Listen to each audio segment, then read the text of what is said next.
konuk bakanların katılımlarıyla İstanbul'da gerçekleştiğimiz Türkiye Afrika İş ve Ekonomi Forumumuzda Afrika'nın altyapı ihtiyaçlarının finansmanı, Afrika'nın altyapı gelişimi için bir model olarak Türkiye'nin yap işlet devret deneyimi panelimize hoş geldiniz, sefalar getirdiniz. So, welcome to our panel.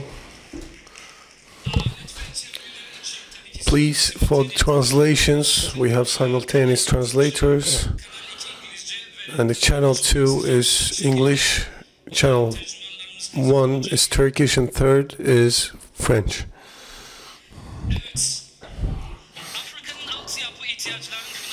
So the financing the infrastructure needs of Africa and the model for development of African countries and Turkey's build, operate, transfer model, and our moderators are TRT World 10 and the deputy of the program and the editor of the program and the moderator Zeynep Gökçen Hanım. Please welcome to the floor. Fazla kaleminiz var mı?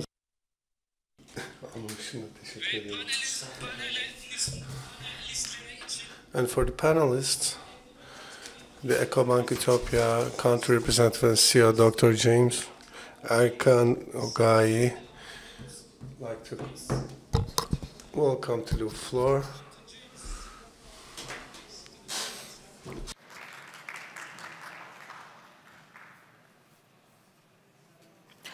İkinci Türk Exim The Exim Bank project, Turkey Exim Bank project financing and international relationship director Hatice Ürkmez, and the third,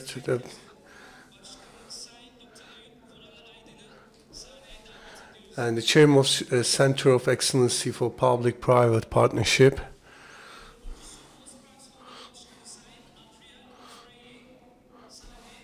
And Adrian Free, the chairman of Moss Parks Holding. Welcome to the floor.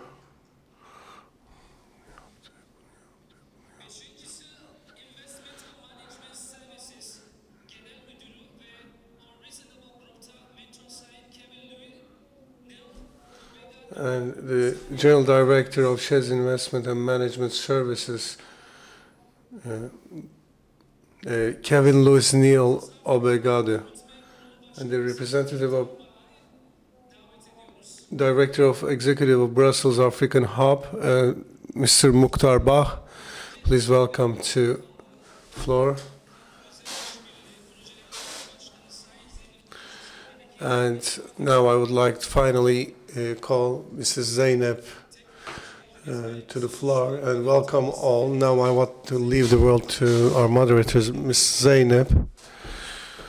Ladies and gentlemen, distinguished guests, it's a pleasure to welcome you all to this very important conversation, which we will start soon. But before that, I would still like to introduce myself. I'm Zeynep Gökçe. I'm a program editor and presenter at TRT World. I co-host a show called Straight Talk. With that being said, our panel, Financing Infrastructure Needs of Africa. The continent's infrastructure financing gap is estimated at $100 billion annually, and this remains one of the greatest barriers to unlocking the continent's full potential. But this gap is also a tremendous opportunity for reimagining partnerships and to create innovative solutions. And Türkiye has also become a vital partner for Africa, not only as an investor, but also as a collaborator. Turkish contractors, financiers, and policymakers have already played an important role in Africa's modernization, with tens of billions of dollars worth infrastructure projects delivered across different fields, from roads to energy systems. And now, together with our distinguished guests, speakers, we will discuss how Türkiye's build, operate, transfer experience is becoming a model for Africa's infrastructure development. Now, I want to start with Mukhtar Bah. He's the executive chairman of Brussels Africa Hub, and I'm going to read their little bios to you as I go along. He's a seasoned banking and finance professional with experience spanning asset management and corporate and investment banking. He also has a strong academical background with more than 10 years of research experience. Now, Mr. Ba, you have deep experience in capital markets. You've seen how innovative financing can open new doors for investment. And across Africa, tools like blended finance and diaspora bonds are often mentioned as ways to attract long-term private capital to infrastructure. Now, from your experience, how effective have these approaches been in practice? And what other financing innovations do you think hold real potential to scale up investments?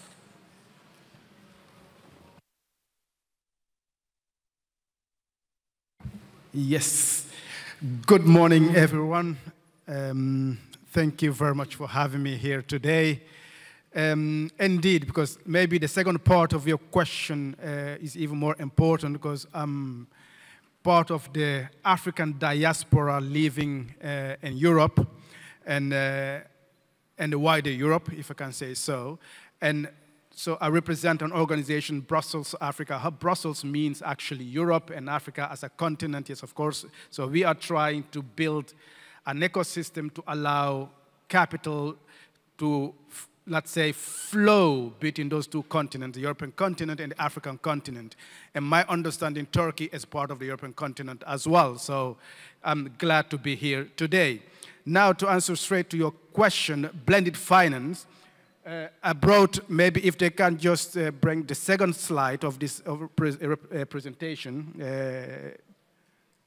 Exactly. So this is a graph, because like she said in the introduction, I come also from academia, so I like to kind of also back my words with data.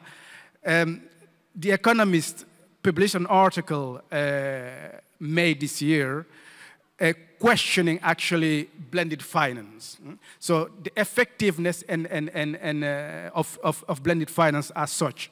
So what has been kind of brought forward through this data is actually telling us blended finance as it's currently structured is not working at all for Africa and for the emerging market in general. So as you can see in 2023, Africa only got 20 billion, let's say 20 billion euro or US dollar was being able to be pulled from the private sector thanks to, let's say, the initiative that had been undertaken by the multilateral development banks and the DFIs, the development finance institutions.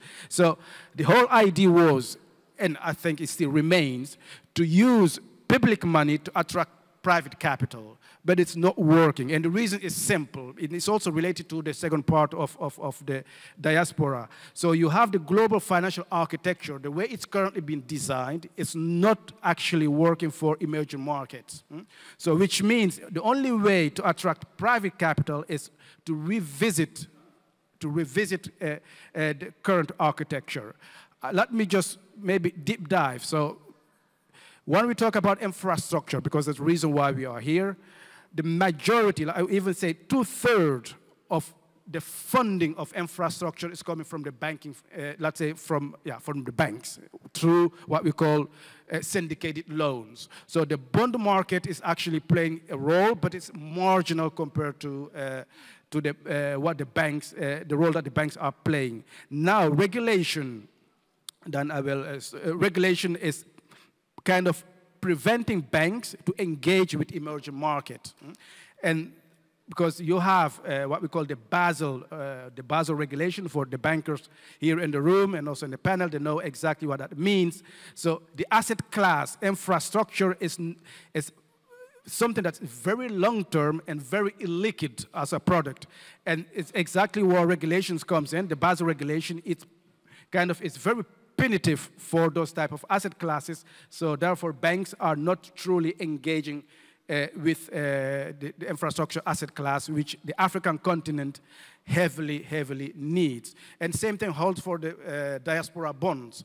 So diaspora bonds is not working properly either. Why? Because African countries that want to access savings of diaspora and, let's say, in the European Union anyway, it's almost impossible because it's a whole set of regulations that they need to respect, and it's very cumbersome for them. So it's really, so diaspora bond and blended finance is quite challenging for the African continent as we see. Now, solution, because you asked me what the solution could be. The diaspora is the solution. That's why we created the Brussels Africa Hub, because we are within the system. Now we need kind of to come up with a solution. And how we aim to do so is building the infrastructure that's required and make it available to the African countries so they can use that infrastructure that meets all the regulations and in order to access those capital. Because a lot of it is available. We are talking about $30 billion of diaspora capital that can be tapped in. Thank you. Thank you, Mr. Vah. And our next speaker is Zeynep Ulaş. She's the department head of PPP at Ministry of Treasury and Finance of Türkiye. She has more than 25 years of experience in external financing for the Turkish government, foreign economic relations, project finance, and public-private partnership model. Now, Turkey has a lot of experience bringing in private finance for big projects. From your perspective, Ms. Ulaş, what kinds of financing tools or risk-sharing ideas could help make African infrastructure projects more appealing to long-term investors? And also, I want to mention a study, B20 actually, data shows that 9 out of 10 African projects fail to progress from initial stage to sourcing to financial, from initial sourcing to financial close. I apologize. So what needs to happen after the initial stage to change this trend? And could Turkey's build, operate, transfer model offer a solution for this issue? Thank you. Good morning, everyone. Actually, long-term investors and the infrastructure projects are good match for each other. But the challenge lies in the journey from project idea to operation, as infrastructure projects go through complex phases: preparation, financing, construction, and operation.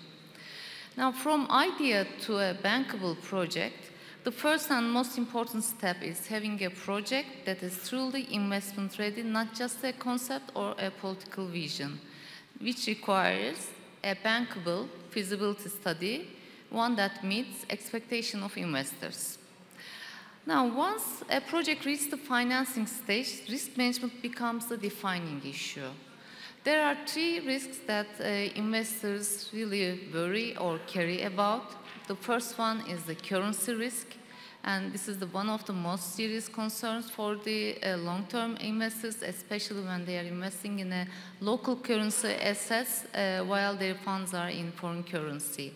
Foreign exchange indexations to their revenues or hedging mechanisms embedded in the contracts may be a useful approach to mitigate this risk.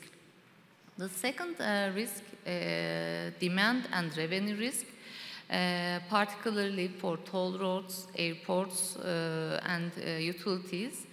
In that sense, credit enhancement mechanisms like minimum revenue guarantees or availability payments can provide a safety net for the investors, ensuring a baseline level of return even if usage falls below the expectations. Exit risk, also very, very important, because investors would like to know at first instance whether there's a clear path to exit in case of a change in circumstances. And finally, legal and regulatory certainty is playing an important role for enabling investors because they look for an environment that contracts are enforceable, arbitration is recognized, and disputes are being resolved through international neutral mechanisms. Accepting international arbitration is a key that gives comfort to the investors. So I would like to talk about a bit from our experience. As you know, starting with 2010s, we embarked a very ambitious PPP program. Our first project was Eurasia Tunnel project, which has a sound technical and financial feasibility study. But this was not enough for the financial closures, because in the implementation contract there was a debt assumption commitment mechanism which foresees the assumption of project debt in case of an early termination, so that lenders will be paid back in a secure way. The thing is, this commitment was in the implementation contract, but not adequate. It does not have adequate legal basis. So the government took the initiative and established a necessary legal framework and parliamentary approval before closing the finance. This enabled us a successful financial closure of the project, and after this success, each project built on the lessons of the previous one. Over 13 years, 11 motorway projects through PPP models reached financial closure in our country.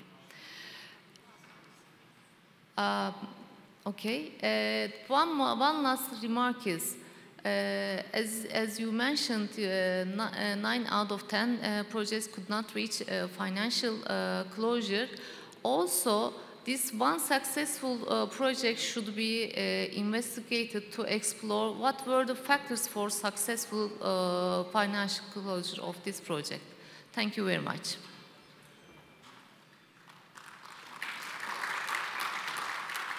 Thank you, Ms. Ulaş. And now our next speaker, Adrian Frey, Chairman of Mosparks Holding in Mozambique. He's a driving force behind the development of special economic zones and industrial growth in the country. He's also dedicated to philanthropy, focusing on youth empowerment and job creation. Now, Mosparks has been a real success story. It's attracted billions in investment and created thousands of jobs through its special economic zones. From your experience, what makes an industrial park or an economic zone successful, truly work, but not just financially, also for the communities around it? And how do you strike that balance between investor expectations and what the local development needs? Yeah, thank you and for the invitation. I'm not sure whether we are successful. My wife always tells me I should bring more money home, but I can share with you my experience. So we have invested 10 years ago in Mozambique, and we have a huge Mozambican delegation here, so I have to be a bit careful what I say. So 10 years ago we have invested in an industrial park, and I think we turned that around, and that's probably the successful side. More than $3 billion have been invested there. Closer? Yes. Okay. Just I hear myself alone, that's not good, huh? So we have this successful part of our story, and we have a challenging part. So the successful part is that we have, together with investors, industries, attracted $3 billion, created 10,000 direct jobs and 100,000 indirect jobs in this park close to the capital of Mozambique, which is Maputo. And that's the easy part. And all of us could do that. But then the government came to us and said, why don't you do it also in the provinces? So they asked us to develop 20 parks all over Mozambique. And that's when I started to get white hair. Because that's a challenge. Mozambique is not a very rich country, it's not very industrialized. So how can you develop 20 parks in Mozambique and finance it? What we then discovered when we did research, Mozambique is very lucky. It has a lot of mineral resources. It has gas, it has heavy sand, it has It had stones, precious stones. So we said, why don't we do parks around these big projects?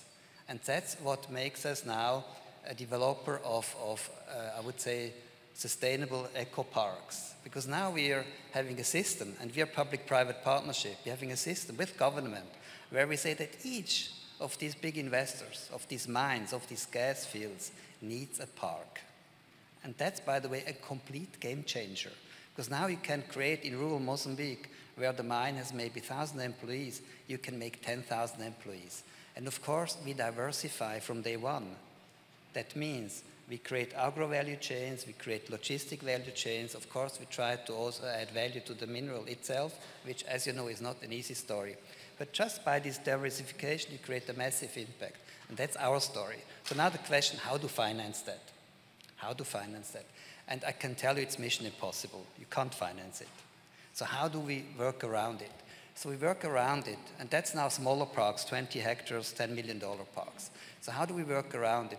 We say 50% of this park is common infrastructure that should belong to the government. That's like roads, it's like utilities. That should belong to the government, and government has to finance that. And as we hear today as well, government is not, I would say, the world champion in financing, in attracting the money. So we, of course, support that. And then there is a discovery we made. All these big mines have huge, huge community budgets. Like $50 million is a budget, for example, from a mid-sized heavy sand miner. So we need to tap into this money as well to build the parks. And the second part of this investment, we do ourselves. So the total size of the investment in Mozambique is $200 million. Part, 50% we do, and 50% we expect the government to do. And the good news is there's a lot of goodwill for financing in Africa. So we get money from the African Development Bank, we get money from the World Bank, we get money from KfW, they're very generous with us. So there's a lot of money you can tap in for industrial parks. The second line of business we are developing is youth employment. And you know, that's a complete game changer in our culture. It started with a small project that the Brits brought to us. They had money for internships, and we said, yeah, why should we do that? It's not our core business. But then they convinced us to do it. And now we're running the biggest internship program in Mozambique. And you know, it made all my people, all my staff extremely happy and passionate. It's an extremely well, yes, it's extremely well, it's an extremely big opportunity to bring a business side together with a non-business side. Thank you.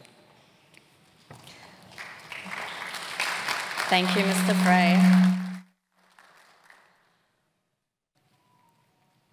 Yes, and now Dr. Eyüp Vural Aydın. He's the chairman of Istanbul Public-Private Partnership Center of Excellence. Dr. Aydın has more than 20 years of experience in the infrastructure industry on both public and private sector sides. He's worked on various PPP projects in Türkiye, such as city hospitals, highways, tunnels, and so on. So public-private partnerships, or PPP, have become central to bridging Africa's $100 billion infrastructure gap, considering public budgets are under pressure, and it also seems traditional aid is declining.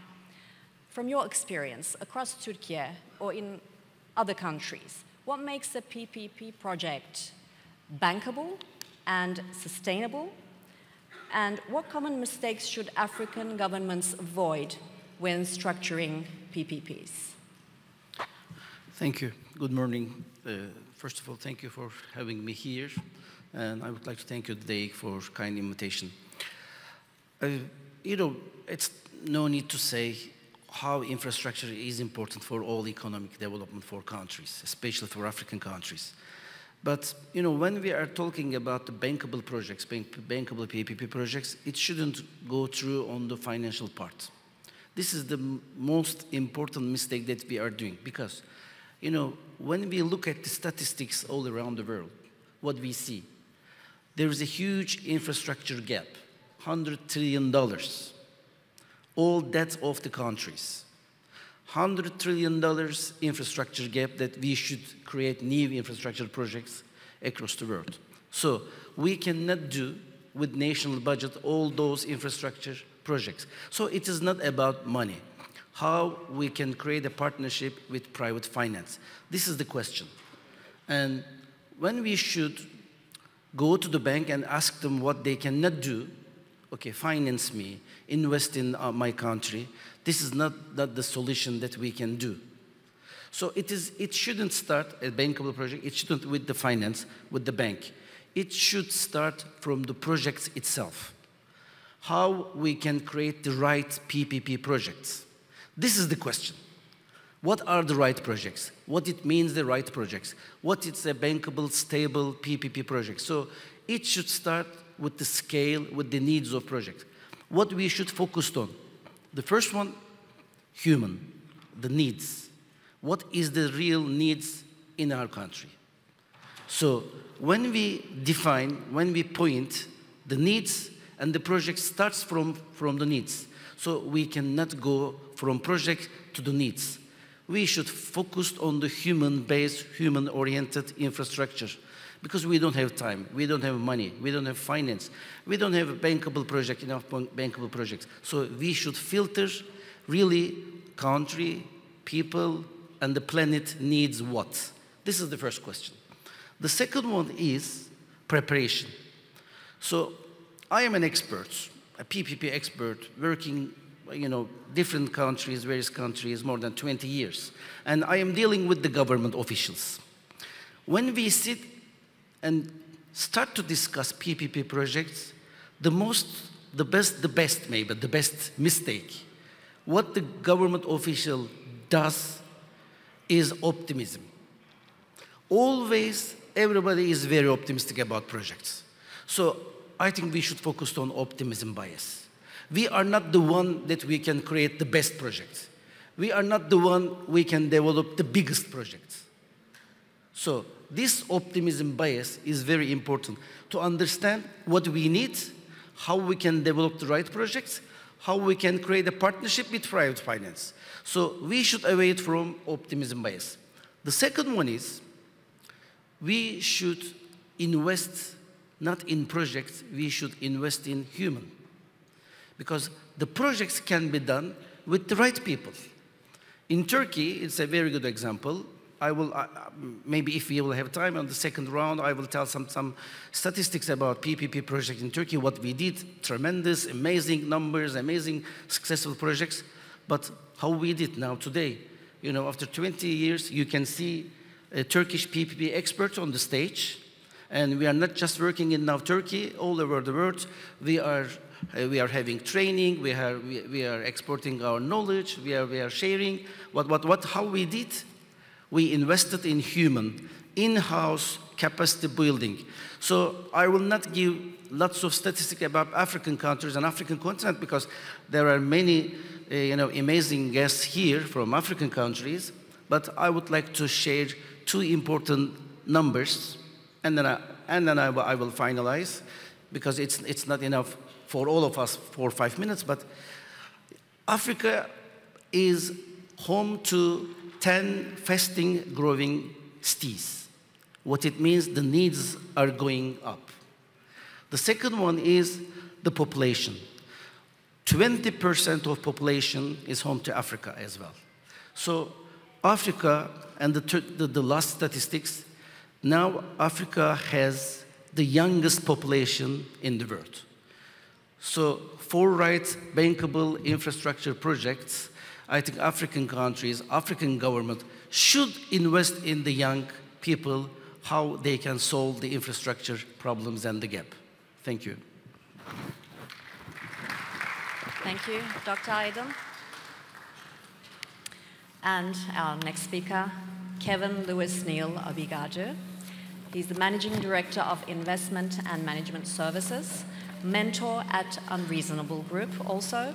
He's based in Mauritius and has more than 35 years of experience driving growth, investment, and transformational change across Africa, Europe, and beyond. So you've spoken about your belief that business should be a force for good. It should create positive change in communities while also building long-term value. From your perspective, how can investors and policymakers work together to channel capital into initiatives that are both profitable and purposeful?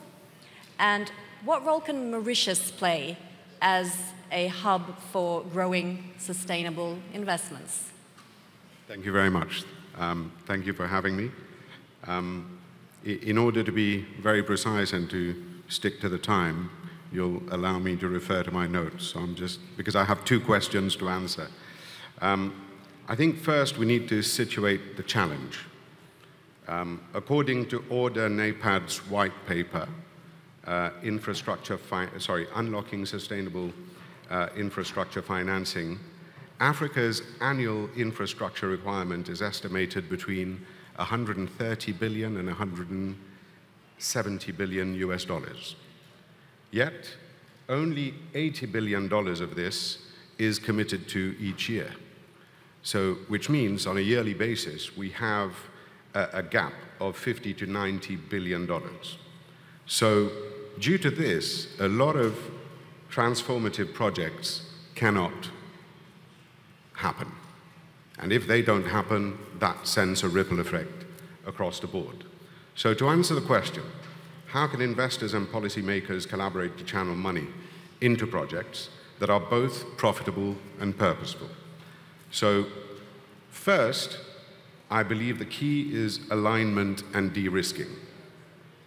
Now, in broad terms, I'm sure everybody will agree, but investors and policymakers must move beyond ad hoc projects and agreements, or singular projects and agreements. They should collaborate on creating bankable, impact-oriented platforms, and I mean platforms, not projects. Platforms upon which projects can bounce and projects can be brought together. So the first priority is to provide predictability and clarity, and this would be from governments and authorities. And this is where it's encouraged that everyone gets together and have, a standardized approach. So a transparent procurement, transparent procurement using standardized partnership frameworks that would underpin that. Clear and stable regulation, land rights, permits, contract enforcement, and consistent ESG and accountability standards. I think those 3 aspects in broad terms would satisfy the creation of platforms. Second, it's finance innovation from investors. So blended finance structures, guarantee instruments to cover political, construction, or payment risk, use of local currency tranches to reduce foreign exchange risk, because that's often a very important factor, and ESG accountability. Last but not least, curated pipelines and scaling with combinations. Move from single isolated deals to program bundling. So then you can have corridor projects, you can have sectoral platforms. Regional hubs, we're coming to that in the second part, like Mauritius, can be used to package multiple projects for investors, harmonizing documentation, standards, and governance. So the rationale here is very simple. When risk is clearly allocated, return expectations aligned, scale is achieved through curation.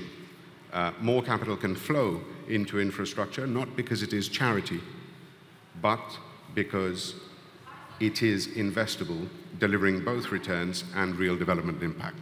So for the second question now, the role of Mauritius. I'm going to try to go quickly. I believe Mauritius provides a platform with credibility, compliance, and proper positioning. Just to go into details, Mauritius does more than provide beaches, nice hotels, nice holidays, and hold capital. I've been based there for over 24 years now, and I can tell you that it is a trusted, credible, and forward-looking financial hub. According to the OECD Investment Policy Review, Mauritius 2024, Mauritius is fully OECD-adhering jurisdiction and has a mature legal, regulatory, and institutional framework with strong protection of investor rights, contract enforcement, and transparency. So it's consistently at the top of the list, and this is where the collaborative aspect of Turkey via Mauritius with African nations, we can build in Africa together. On the second aspect of things, last word. Well, look, the last word, I'll go straight to it. It's investors and governments must co-create bankable, purposeful platforms. Mauritius stands as a trusted partner in this, and I would add, with the VITOS laws that are in place in Mauritius, we can curate not only, I would say, the traditional financial solutions, but also combine digital solutions. So I think digital finance combined with traditional finance can be a great winner for Africa and for every state that would wish to work there. Thank you. Totally agree. Well said. Thank you, Mr. Abigadu. And our next speaker, Hatice Ürkmez, Director of Project Finance and International Relations of Türk Exim Bank. Her 24-year career spans various leadership roles at Türk Exim Bank with experience in financial institutions, correspondent relations, credit insurance, trade finance, and structured transactions. Now, Türk Exim Bank is Türkiye's official export credit agency. It plays a central role in facilitating trade and financing infrastructure projects in Africa. So how can an institution like Türk Exim, which is promoting national exports, how can it also contribute to the development of partner countries? And in what ways can export credit agencies support long-term sustainable growth in their partner economies? Thank you very much. First of all, it's a pleasure for me to be here. Thank you for having me.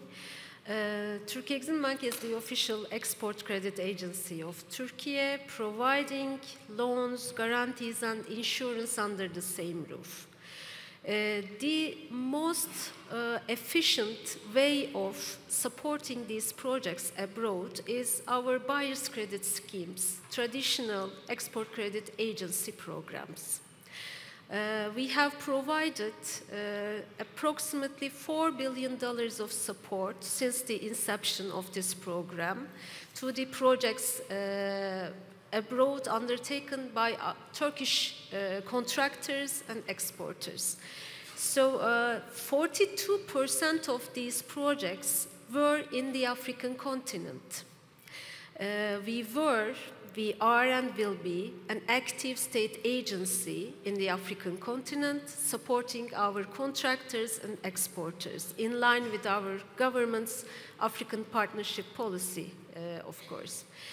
So the projects we supported include like state buildings, sports centers, stadiums, superstructure projects, as well as railways, water transmission lines, irrigation systems, water treatment systems, like infrastructure projects. What we do is that, first of all, we have a huge pipeline currently in our agenda, consisting of various forms of infrastructure projects in the continent. What we do is we prioritize these projects depending on their sustainability elements in the project, like renewables, transport, railways, roads, bridges, water-related projects. We believe that ECAs, the export credit agencies, play a significant role to support the host countries' sustainability-related projects, because these projects, what we observe is that they are big-scale projects. Most of them are regional at the moment. We see these regional railways, corridors, free trade zones, industrial parks, etc., and they are big scale.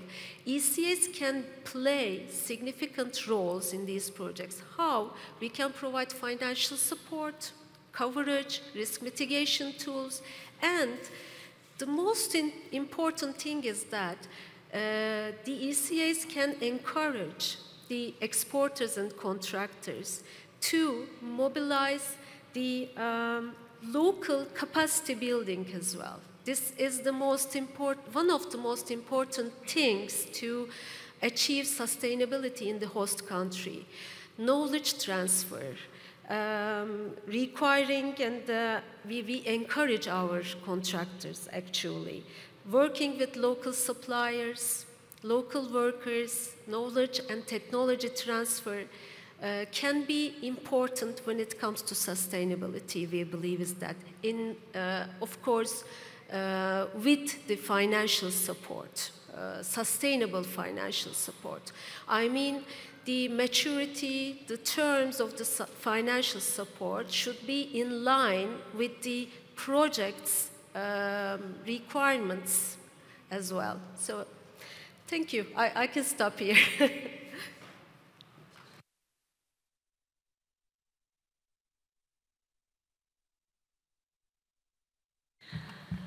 Sorry for interrupting, but because, yeah. No, I was almost finished, but actually. If you have a few more words, please.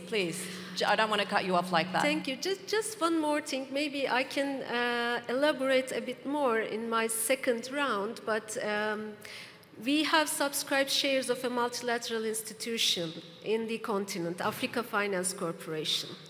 This is the first, as an ECA, for us to be a shareholder of a multilateral institution. And our CEO is a board member. We are and we will be more active in the continent to support these kinds of infrastructure projects. The aim and the purpose of subscribing these shares were AFC is concentrated and very experienced on infrastructure and sustainability-related projects. So Türkiye Exim Bank has an agenda to provide financial support to the projects, mostly have sustainability and green, renewable energy related elements in the continent. Thank you. Thank you, Ms. Ürtmez. Our last speaker for this round is Dr. James R. Kanagwa. He's the country representative and CEO of EcoBank Group in Ethiopia. With more than 25 years of experience, he has an extensive background in project management, finance, strategy, and general aviation. So, I will repeat again, Africa needs about $100 billion a year to close its infrastructure gap. In your experience, what kind of financing tools or partnerships are proving most effective in attracting large-scale investment? And how can banks, development institutions, and private investors work together to make big projects viable while reducing financial and political risks? 4 minutes, please.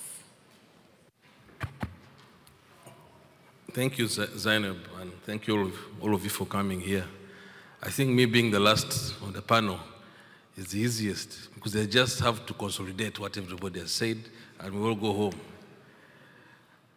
But I want to, first of all, thank all of you for taking an interest to come and discuss this challenge we have, infrastructure in Africa.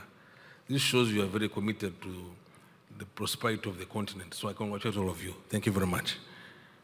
In response to the question, we talk of the infrastructure gap, financing of 100 billion annually. It should even be more than that. Looking at all the challenges we have to put all this together. First of all, there is no single solution that can work. It's not there. No single financial institution can give you that solution. In my view, I would think having a blended approach would be able to unlock the value we have on the continent. We've seen very recently, we had a consortium of banks that we assembled in Addis Ababa on the Climate Change Summit, trying to create a framework for the Africa Green Financing Initiative, which would also look at it's about $100 billion. We were part of that as EcoBank. It's all because we've seen that the continent as a whole cannot progress moving individually. All these small little countries coming to be working independently. We think strongly that working with financing from an African integrated approach is more sustainable. One, we saw how Uganda has invested in the roads in DRC, trying to unlock that market with financing from many of the banks coming in. We've seen Ethiopia doing the railway between Djibouti, for Ethiopia and Djibouti. Those are two countries coming together. And there are many other projects. We saw another one in Zimbabwe, between the border between South Africa and Zimbabwe. Again, that was the PPP project financed by banks, and the governments also, and the countries being involved. So those are approaches that I think can be able to unlock the potential we have as a continent and solve the problem. It is big, it is deep. What else we need to pay attention to is the ESG, because that has come into vogue now. How sustainable is this financing? As we try to deploy it and as we do it, how sustainable? The future aspects of that. So many opportunities have come through. We see the EU gateway in Africa, EU gateway for raising infrastructure financing. I think about $300 billion, 150 of that is to be deployed in Africa. I think that's an opportunity. But what else can we do on the ground? The challenge of infrastructure financing, it is long-term, and most of it is foreign currency, meaning the way our economies are structured, we always have issues of debt burdens. So what do we need to do? We have already money internally from the pension funds. How do we get all this together to be able to be deployed for this? How do we get it more attractive so that we bring in other partners, but trying to mitigate the risk? There's this term that the wise economists use, debt to GDP, which is interesting. It's a norm, but in my view, I think we need to look at it differently. Why don't we look at debt to revenue? If you say GDP, you're talking of the economy as a whole, but revenue is actual, is what you have generated. So if you structure your borrowing based on the revenue, meaning you will not be able to have the debt burdens that will keep bloating your economies with inflation and what. So for us, what we have seen that has been workable is having a blended approach towards financing, where you bring in different tools, and that is more practical to enable the economies to grow and address these problems, which is be done sequentially.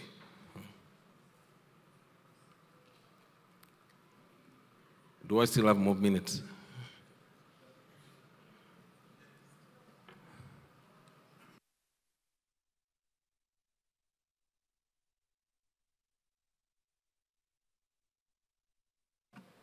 So unfortunately, we won't be able to go the next round due to timing because we started late.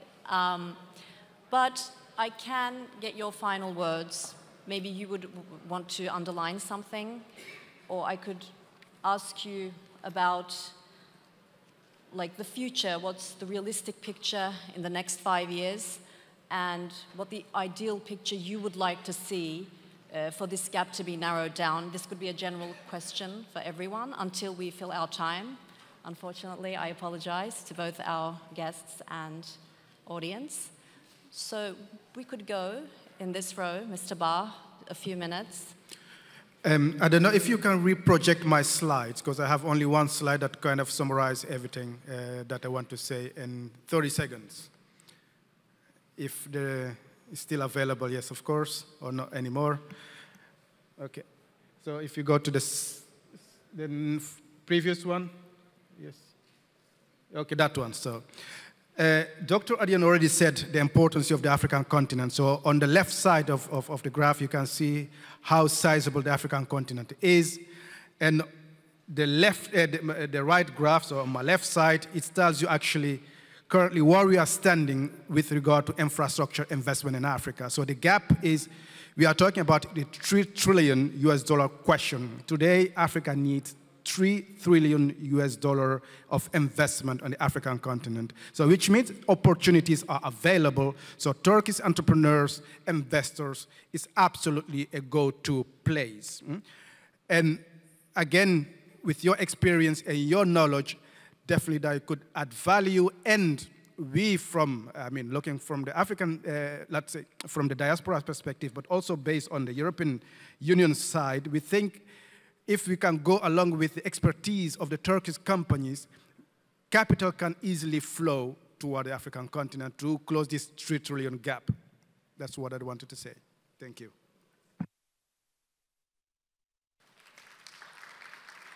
Thank you, Mr. Ba. And Ms. Ulaş, if you have some final words. Just one more final word. There is a twofold challenge in front of African countries as well as emerging countries like ourselves. Attracting private capital investment while maintaining the fiscal sustainability. We need to have a clear, coherent PPP policy framework, centralizing the fiscal oversight and risk management, and strengthening project preparation and institutional capacity, which I would like to emphasize. Ownership is the key of successful PPP implementation. The owner should be both in the level of political level, or also in institutional level. This I would like to emphasize. Thank you.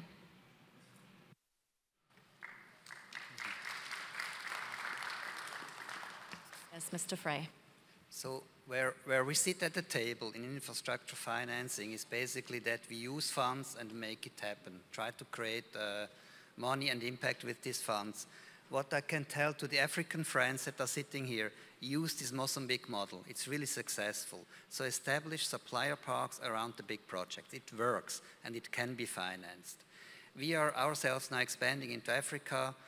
So you can also talk to us, talk to others, but use a Pan-African operator for that venture.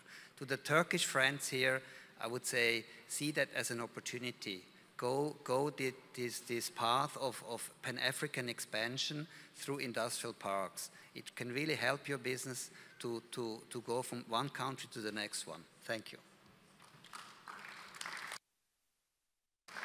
Thank you. Now, Dr. Aydın, your last word.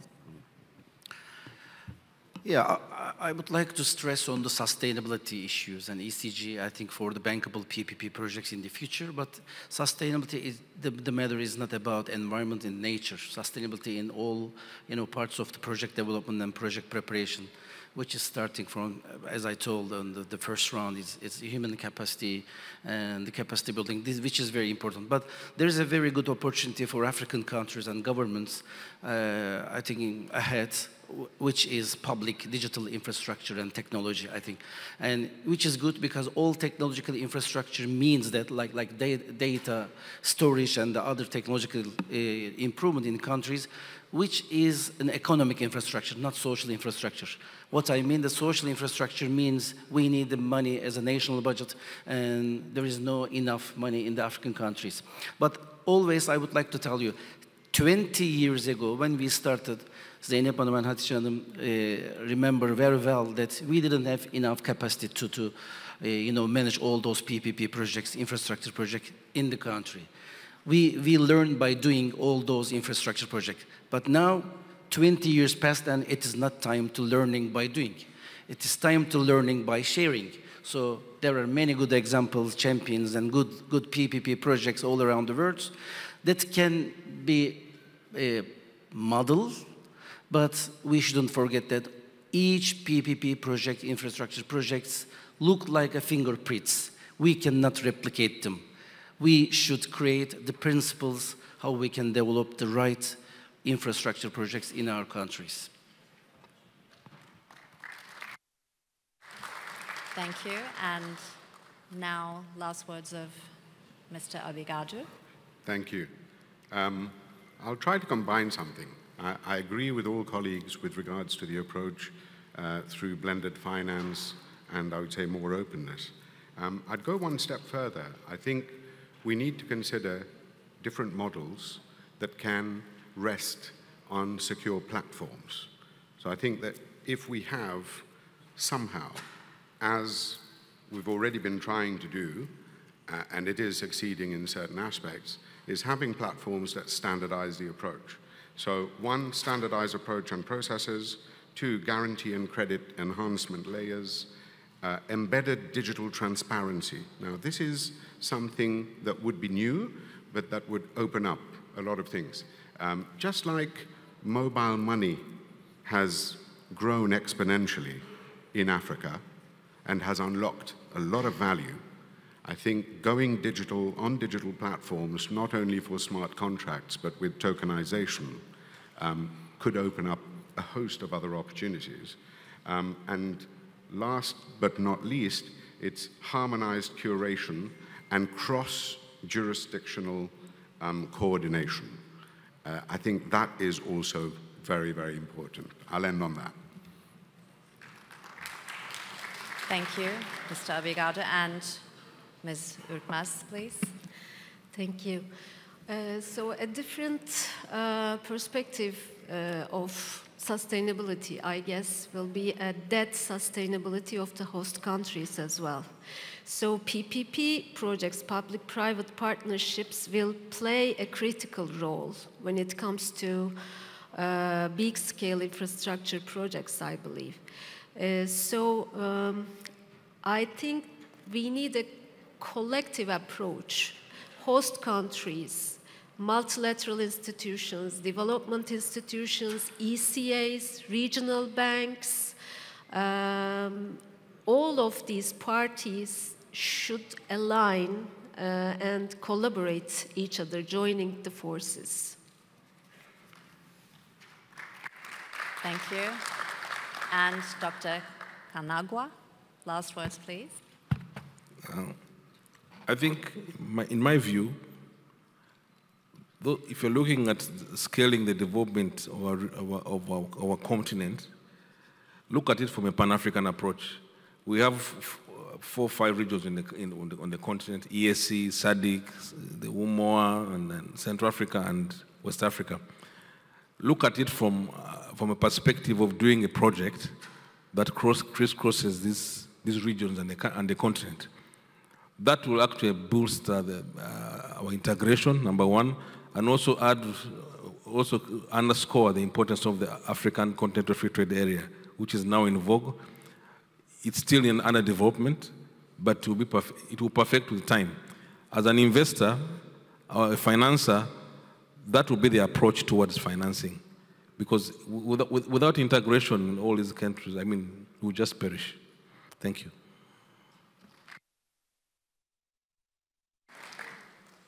So closing this gap can only be through a joint effort, obviously.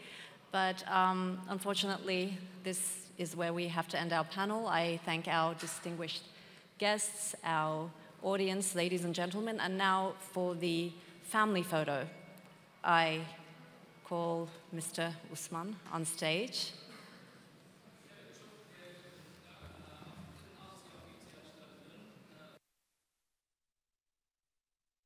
Şimdi bir model olarak Türkiye'nin yap, işlet, devret deneyimi panelimiz sona ermiştir. Elbette fevkalade çok verimli bir panel diyebiliriz, değil mi?